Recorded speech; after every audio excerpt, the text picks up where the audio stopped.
মামা আসসালামু আলাইকুম। আজকের মিষ্টি কুমড়া পাল্লা কত? এক পাল্লা 16 টাকা কিলো, অর্থাৎ এক পাল্লা কত? 80 টাকা। এক পাল্লায় কয় পিস আসবে?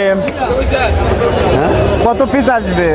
এক পিসি 3 কেজি আছে, 4 কেজি আছে, 5 কেজি আছে। ও মাল তবে শান্তি নাই ভাই। কেন শান্তি নাই কেন? বাজারে নিতে পারলো ওরা কিলো লাগে বেশি দামে, এনে কিলো লাগে কম দামে। ও ঝামেলা বেরিয়ে গেছে। এটা কোথা থেকে নিয়ে আসছেন? মানিকগঞ্জ ঘিওরের ভৈরব থেকে। মানিকগঞ্জ ঘিওর ঘেওর থেকে, মানিকগঞ্জের ঘেওরের মিষ্টি কুমড়া।